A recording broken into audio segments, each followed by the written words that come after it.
Hi, and welcome to Law and Ethics. I'm really glad that you've made it to this last part of the course. It's been a lot of work, I know. The vocabulary word for today is ethics. Ethics refers to moral philosophy that establishes what is right and proper conduct. And it comes from the Greek word ethos, which means custom.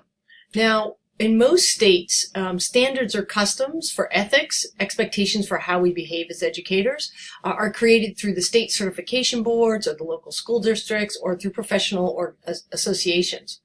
And as we've seen in the news, there are far too many educators who lose sight of ethical obligation to act in a mature and appropriate manner.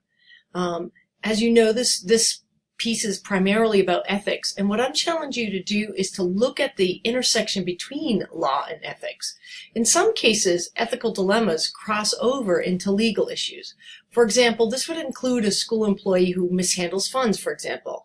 This is both unethical and illegal.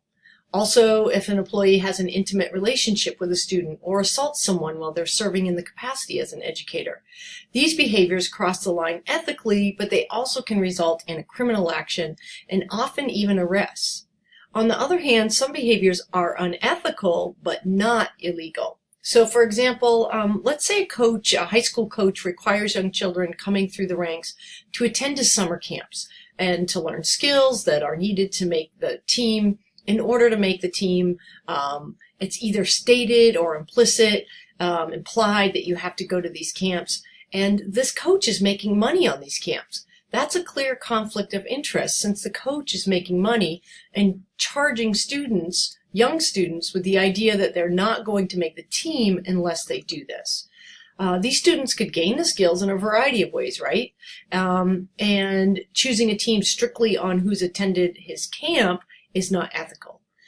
So something like that, while unethical, it's not illegal. Here's another one you might not have thought of. In a lot of states, this is articulated because it's considered unethical for teachers to tutor students who they currently have in their class. The idea is that you're supposed to be teaching that student, and then to charge parents or guardians after school to do more teaching of that same kind is a conflict of interest. And of course, there are exceptions. For example, there's a band teacher, right? And the person wants to improve their trombone, and there's no other trombone teacher in town, right? And so the only place to get private lessons are with that band teacher. This might not be seen as a conflict. But let's say it's a second grade teacher, and she's tutoring her student after school, and she's getting paid by the parent or guardian for reading or math or some content area. That would be seen as a conflict of interest because the teacher's already getting paid to do this job. So in this case, the teacher's not acting illegally, but acting unethically. Another example is sometimes teachers or school leaders can use resources, right, for personal things. For example, like on a school copier to print perhaps a church bulletin because, say, they're the deacon of their church and it's their job to get the bulletin printed. Again, the teacher's not likely going to be arrested, right? But it's clearly unethical to use state resources for this purpose. So as you go through this module, I want you to think about where the law and ethics intersect and also where they don't exactly intersect. Teachers acting unethically but not illegally.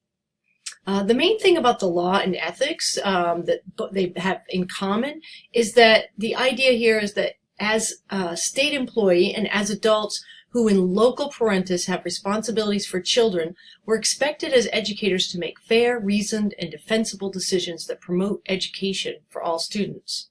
So, as we close this course, my hope is threefold for you. One, I hope that you found the law extremely interesting and relevant as an educator and a future leader. I know I love the law. I hope that you've seen how quickly schools and school employees can get themselves into legal trouble and how quickly people make bad decisions and end up on the evening news, right, for things that people would say, wow, what was he or she thinking, right? We see this in too many of our sticky situations, right, throughout the semester. But most importantly, I know that it's not likely that you're going to remember all the cases from this course, but I hope that you've gained skills to use your legal reasoning, right, those basic principles, and use your legal reasoning to help you make the decisions you need to as an administrator. So as you go forward and decisions come up, think back to this course and think, play the threads forward, right? Think, how is this going to play out legally? And that should help you make a really sound, defensible decision.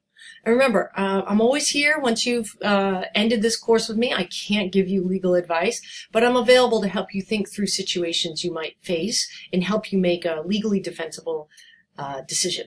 So I've appreciated your work ethic. I look forward to the rest of our time together, and I have really appreciated the tremendous growth I've seen with you.